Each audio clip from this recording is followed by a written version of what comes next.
Hey everyone, and welcome back for another deep dive. Today, we're going to be talking all about finding the perfect home office space here in LA.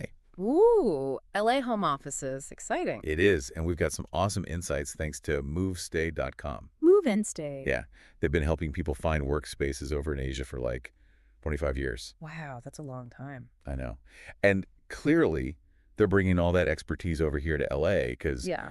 we're talking about insider tips on neighborhoods amenities and even some negotiation tricks for leases. Oh, very cool. Yeah, basically everything you need to find like your perfect work haven here in LA. That's perfect. Right.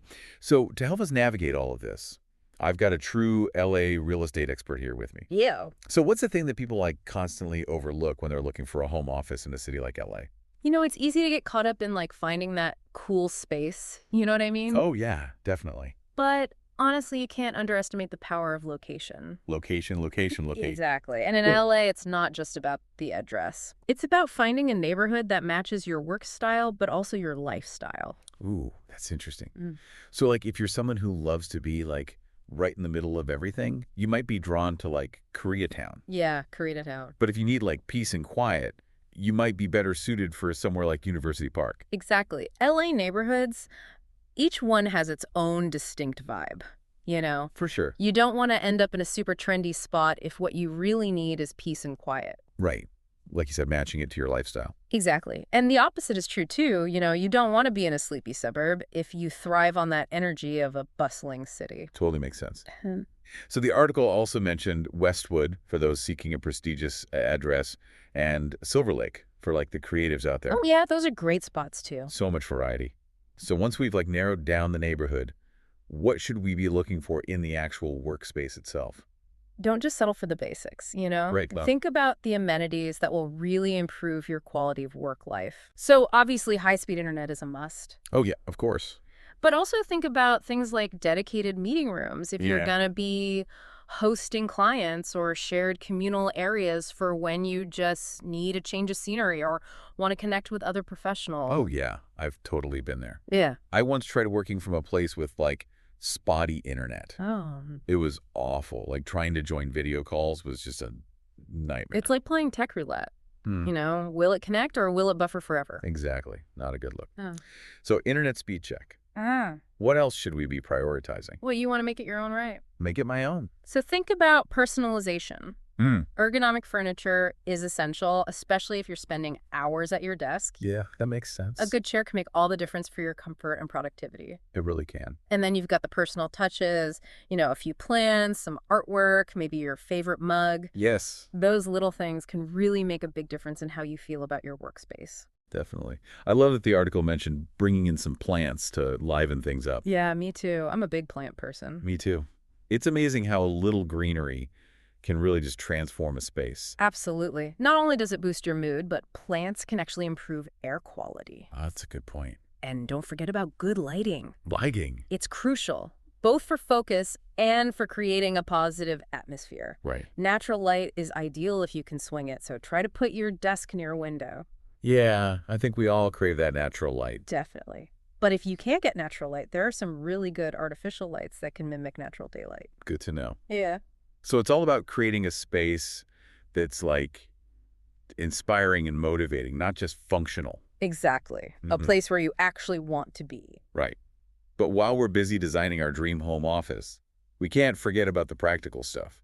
The article also mentioned safety and accessibility as key considerations. Oh, for sure. What should people be thinking about there? Well, you want to feel secure and comfortable in your workspace. So look for things like secure entry systems and consider whether the building has surveillance for that added peace of mind. Okay, so safety first. Always. Yeah. And of course, accessibility is super important. For sure.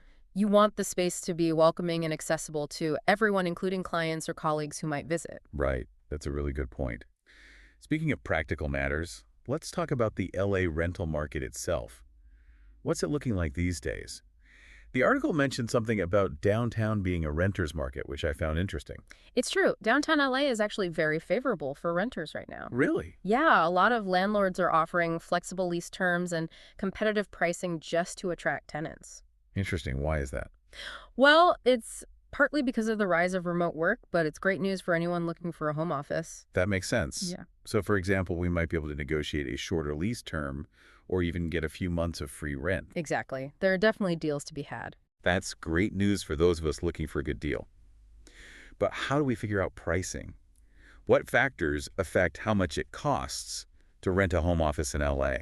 Location is a big one, as always. The closer you are to like those prime business districts or popular neighborhoods, the higher the price tag is going to be. That makes sense. Yeah. So a place in West Hollywood or Santa Monica is going to cost more. Yeah, for sure. Those are prime locations. Amenities also play a role. Yeah. All those high-end features we talked about come at a price. Right. And then there's the lease terms themselves. Okay, so a lot of different factors to consider.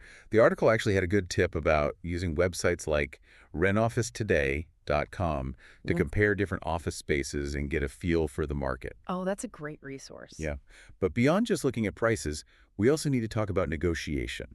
Yeah. Any advice for those of us who are new to this whole thing? Negotiating a lease can seem scary, It can be. but it's really about understanding your needs and being prepared to advocate for yourself. Okay, so do your research. Exactly. Start by researching similar spaces in the area so you have a realistic idea of what you should be paying. Okay. And don't be afraid to ask for things, like a lower rent, a shorter lease term, or even a few free months up front. Ooh, I like that. I love being proactive and asking for what you want. Speaking of wants, what are some of the perks of working in LA that go beyond just the office itself? What's the LA advantage? I mean, one of the biggest benefits is access to such a diverse talent pool. Oh yeah, that's true. Whether you're looking for collaborators, employees, or even clients, you'll find so many skilled and creative people here. Yeah, LA is definitely a hub for that. Yeah. And the networking opportunities are endless. Totally. There are always industry events, meetups, conferences. It's a city that thrives on connection. It is. And of course, we can't forget about the legendary LA lifestyle. The beach. Exactly. Imagine, stepping out of your home office for a coffee break by the beach. That's the dream. Right. That's the kind of work-life balance most people can only dream of. That's the beauty of LA. Yeah. You can be in the heart of the action one minute Yeah. and escaping to the mountains or the beach the next. It really caters to a dynamic and fulfilling life. For sure. So with all of that in mind, how do we actually find these amazing home office spaces? The article mentioned two main approaches: online platforms and real estate agents. Those are the two big ones. Yeah. So which one's better? Searching online or working with an agent? What are the pros and cons? Well, online platforms like rentofficetoday.com are great for those targeted searches. Okay. You can filter your criteria, set up alerts for new listings, and really get a feel for the market all from the comfort of your, maybe not so perfect home office. Right, from wherever you are. Exactly. But if you're someone who prefers like a more personal touch or you feel overwhelmed by the online options, there's always the real estate agent route. Okay. They have that local expertise and can often give you insights and access to listings that aren't even public yet. Oh, wow, that's a good point. Plus, they can handle the negotiation for you, which can be a huge help. Yeah, if negotiating isn't your strong suit, that's definitely a good option. So it sounds like there's a path for everyone, whether you're a tech-savvy researcher or someone who prefers more of a hands-on approach. Exactly. You just got to find what works best for you. One thing the article really emphasized was actually visiting potential spaces in person. Oh, absolutely. Why is that so important? Photos and virtual tours can be deceiving. True. You need to experience the space firsthand. Check the commute, test the internet speed, and see if it really feels right. It's like trying on clothes. It is. You wouldn't buy a suit without trying it on first, right? Exactly. You want to make sure it's a good fit for you and your work. Yeah, for sure. So get out there and see those spaces. Great advice. So we found the perfect location, we've negotiated a great lease, and we're finally in our new LA home office. Time to get to work, right? Almost. What are we missing? We still need to transform that space into a productivity powerhouse. Ooh, right. That's what we're going to be exploring in part 2 of our deep dive. Welcome back to our deep dive all about LA home offices. We left off talking about actually getting into the space, and now we're ready to get to work. Yeah, so how do we make sure our new LA home office is actually like a productivity powerhouse? Yeah. Not just a fancy desk in a cool neighborhood. That's the key, right? It's got to be both stylish and functional. Totally. The article talked about designing for both productivity and creativity, which I really like. Oh, yeah, me too. It's not just about getting work done. It's about feeling inspired and energized in your surroundings. So how do we do that? Well, first think about the layout. Does it promote a sense of flow?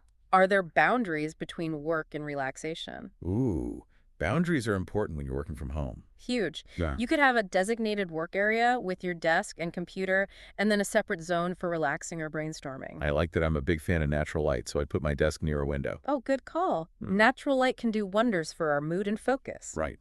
Plus, it helps regulate our sleep cycles. Exactly. But if you don't have access to a window, there are some really good artificial lights that mimic natural daylight. Oh, that's good to know. Okay, so we've got the layout and the lighting. What about furniture? Furniture is key. You need a comfortable chair and a properly adjusted desk. No one can work if their bag is killing them. Seriously, I'd even consider getting an adjustable standing desk. Oh, yeah, so you can switch between sitting and standing. Exactly. It's good for your health and keeps you energized. The article also mentions some space-saving ideas like wall-mounted shelves and sleek filing cabinets. I love that keeping things organized is so important. A clutter-free workspace equals a clutter-free mind. Exactly. Visual clutter can be so distracting. So use trays, baskets, drawer organizers to keep everything in order. Okay, so now that we've got our physical space organized, let's talk tech. What gadgets or tools can help boost productivity? Besides the obvious high-speed internet, a good pair of noise-canceling headphones is essential. Ooh, those are a lifesaver for me. Right. They block out distractions and let you focus. I also love the idea of dual monitors, Oh, yeah. Those are game changers. especially if you're constantly switching between tasks or windows. For real, it streamlines your workflow. And then there's the magic of smart home devices. Oh, yeah. Tell me about it. Imagine controlling your light's temperature, even your coffee maker, with your voice. So futuristic. It really enhances productivity and comfort. It's like having your own personal office assistant. Exactly. Okay, so we've covered designing a productive and inspiring workspace and leveraging technology. But what about maintaining a professional environment, especially for those virtual meetings? That's a good point. Yeah, Even though we're working from home, we still need to project a professional image. absolutely. When you're on video calls, people are seeing your space. So what should we keep in mind? Think about what's visible in your background. You don't want it to be cluttered or distracting. Right, like a pile of laundry or a messy bookshelf doesn't exactly scream professional. A simple solution is to get a dedicated backdrop. Could be a bookshelf with relevant books, some artwork, or even just a plain wall. Okay, so keep it simple. Exactly. Yeah. And good lighting is essential. You want to be well lit, not hidden in shadows. It's all about looking and feeling your best. Right. And even though it's tempting to stay in PJs all day, actually getting dressed can make a difference. Oh, I totally agree. It shifts your mindset into work mode. Okay, so we've got the workspace, design the tech, and the professional image. But we can't forget about the less glamorous stuff, the legal and financial side of things. Oh yeah, that's important. What do we need to know? First, before you sign any lease agreement, read it carefully. Don't just skim it. Right. Ask questions, clarify anything that's unclear. And if you need to consult a lawyer, Especially if you're not familiar with LA rental laws. definitely. And then there's budgeting. Right. Make sure you can actually afford it. Exactly. Factor in rent, utilities, internet, office supplies, any professional services you might need. Oh yeah, like accounting or legal advice. Create a detailed budget so you have a clear picture of your monthly expenses. So many things to consider. There are. And don't forget about insurance. Insurance for a home office? Yeah, make sure you have coverage for your equipment liability in case someone gets hurt and any other potential risks. Okay, so it's all about being prepared and protecting yourself. Exactly. It's like building a strong foundation for your LA home office success. So have we covered everything? Almost. We still need to talk about making this space feel uniquely yours and how to prioritize self-care when your office is steps away from your living room. Welcome back to our LA home office deep dive. We've talked about location amenities, tech legalities, budgeting so much. We really have covered a lot of ground. I'm feeling super inspired, but like at this point, how do we make sure this space feels uniquely ours? You know, not just some cookie cutter office. I think that's the beauty of a home office. It's your canvas. Okay. We talked about the functional stuff, but now it's time to infuse the space with your personality and your passions. So it's less about checklists and more about making it a place where I actually want to spend time. Exactly. Think about what colors energize you. What artwork do you love? Do you like a minimalist vibe, or are you more of a plants and vibrant colors kind of person? Oh, I'm definitely a plant person. Yeah. Bring all the greenery. Me too. Plants just bring such good energy to a space. They really do. It shouldn't feel like you're in a sterile corporate office. It should feel like an extension of like who you are. I love that idea. Make it your own. Think about what brings you joy and inspiration and find ways to incorporate that into your office. So like a cozy reading nook or a gallery wall with my favorite prints? Exactly. Those personal touches make all the difference. Okay, but before we get too carried away with decor, I want to circle back to something you mentioned earlier, self-care. Oh, yes. Self-care is crucial, especially when your office is right there in your home. It's so easy for the lines to blur. It is. You really need to set boundaries. Okay, so how do we do that? Decide on specific start and end times for your workday and try your best to stick to them. Ooh, that's a good one. I'm so bad about letting work spill over into the evenings. I hear that. Maybe set an alarm to signal the end of the day. Oh, that's smart. Like a work is done alarm. Exactly. And don't forget about breaks throughout the day. Great. Yeah, even if it's just for a few minutes to step away from your screen and just clear your head. Okay, so regular breaks are key. The article also talked about using those breaks to tap into the LA lifestyle. Yeah. What does that mean exactly? It means remembering that you're not just working in LA, you're living in LA. You're in one of the most vibrant cities in the world. Right. It's easy to forget that when you're stuck inside working. Exactly. So use those breaks to explore your neighborhood. Grab a coffee, take a walk on the beach. I love that. Like a mini vacation in the middle of the day. Mhm. So as we wrap up this deep dive, what are the big things our listeners should remember? Let's see, we started with location, finding a neighborhood that matches your work style and in your lifestyle. Right, location, location, location. Exactly. Then we talked about amenities, those must-haves like high-speed internet meeting rooms and communal spaces. And of course, making the space your own with personal touches and a design that promotes productivity. We also talked about using technology to streamline your workflow and those less exciting but important legal and financial aspects. Right, reading that least carefully, creating a budget, and making sure you've got insurance. And probably the most important takeaway, prioritize self-care. Set boundaries, take breaks, and find ways to enjoy that LA lifestyle. It's been such a great deep dive. I feel like we covered everything. I think so. We started feeling overwhelmed, but now I feel excited to create my dream LA home office. Me too. Ah. It should be a space where you can thrive, be creative, and connect with the energy of this amazing city. Before we sign off, I have a question for our listeners.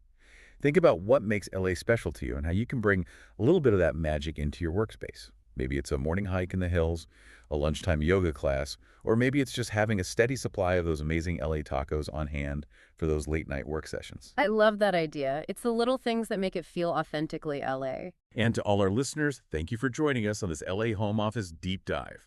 We hope you feel inspired to create a space that's perfect for you. Be sure to check out the full article on moveandstay.com for even more tips and inspiration. Happy home office hunting, everyone.